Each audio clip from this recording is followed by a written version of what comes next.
एक आश्रम जहां भगवे वस्त्र थे लेकिन नियम नहीं। एक दावेदार जो खुद को शंकराचार्य कहते हैं लेकिन कोर्ट जिन्हें नहीं मानती है। और अब पॉस्को, दो मासूम बच्चे, एक मेडिकल रिपोर्ट। सवाल ये नहीं है कि सच क्या है, सवाल ये है कितने दिन सच क्यों छुप रहा था। आज का विषय संवेदनशील है, गंभीर है और सबसे जरूरी है। स्वामी अविमुक्तेश्वरानंद का नाम पिछले कुछ हफ्तों में माघ मेले से शुरू होकर पॉस्को तक पहुंच चुका है। लेकिन आज हम सिर्फ मुकदमे की बात नहीं करेंगे, आज हम उस आश्रम की बात करेंगे जो संत का ठिकाना कम और किसी और चीज का केंद्र ज्यादा लग रहा था। पहले एक जरूरी बात, जो दावे सामने आए हैं वो अभी दावे हैं, जांच जारी है। हम किसी को दोषी नहीं ठहरा रहे, लेकिन जो सवाल उठ रहे हैं वो नजरअंदाज भी नहीं किए जा सकते हैं। शुरू करते हैं सबसे बुनियादी सवाल से, क्या अविमुक्तेश्वरानंद शंकराचार्य है? इलाहाबाद हाईकोर्ट का केस नंबर 3010/2020 देखिए। कोर्ट ने स्पष्ट कहा है नहीं। 3 और अन्य शंकराचार्य ने भी इसका पट्टाभिषेक मान्य नहीं किया है।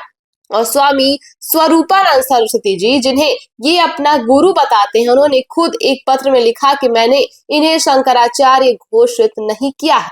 तो सवाल ये है, अगर पदवी ही विवादित है तो उसकी आड़ में इतने सालों से आखिर चल क्या रहा था? ये मामला अदालत तक कैसे पहुंचा? क्योंकि पुलिस ने एफआईआर दर्ज करने से इनकार कर दिया। पीड़ित परिवार यूपी पुलिस के पास गया, दरवाजा बंद मिला। तब वो कोर्ट पहुंचे। अदालत में बच्चों के बयान वीडियो रिकॉर्डिंग के साथ दर्ज किए गए, मेडिकल जांच के लिए भेजा गया और उस मेडिकल रिपोर्ट में शोषण की पुष्टि भी हुई है।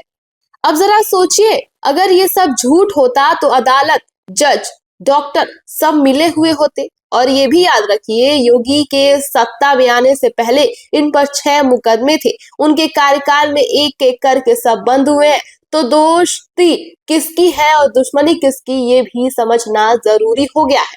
लेकिन भूमिका द्विवेदी, जो कि एक लेखिका है जिनका पूरा परिवार अविमुक्तेश्वरानंद से जुड़ा है, उन्होंने 2022 में इस आश्रम में 2 महीने अपने शोध के लिए बिताए। उन्होंने बताया कि आश्रम में कोई दिनचर्या नहीं थी, ना पूजा का वक्त था, ना शयन का नियम। स्वामी जी का कमरा किसी 5 सितारा होटल के सूट जैसा था।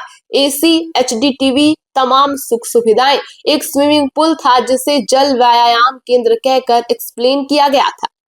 कुछ गुप्त कमरे थे जिनकी चाबी सिर्फ एक साख सखी के पास थी। और आश्रम मैनेजर का बयान था कि हर पुरुष की अपनी जरूरत होती है। ये दावे हैं, पुष्टि बाकी है। लेकिन सवाल ये है कि क्या कोई सच्चा सन्यासी इस तरीके से जीता है?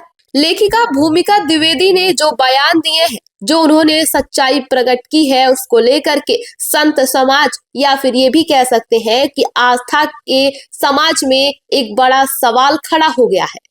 आज का विषय धर्म का नहीं, जिम्मेदारी का है। जब किसी पद पर बैठे व्यक्ति पर इस तरह के आरोप लगे तो उसका पहला काम होना चाहिए सामने आना और सफाई देना।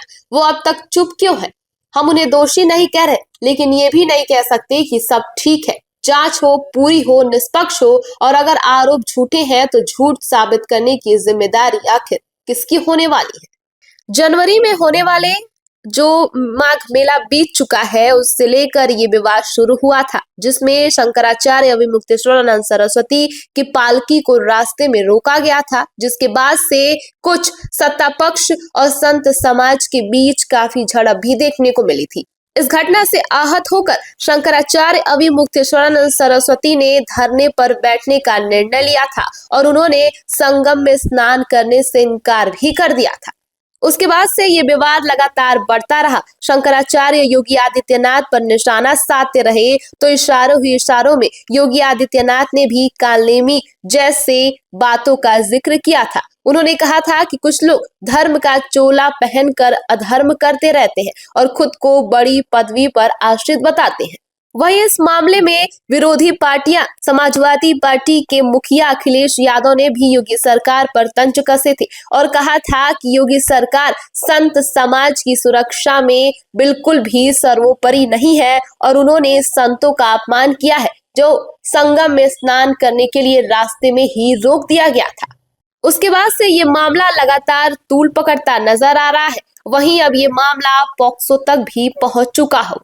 अब देखना दिलचस्प होगा कि आने वाले समय में स्वामी अविमुक्तेश्वरानंद सरस्वती जो खुद को शंकराचार्य बताते हैं वो इसमें कुछ प्रूफ पेश करते हैं या फिर उनकी गिरफ्तारी तय होने वाली है। फिलहाल इस खबर पर आपकी क्या राय है हमें कमेंट बॉक्स में जरूर बताएं।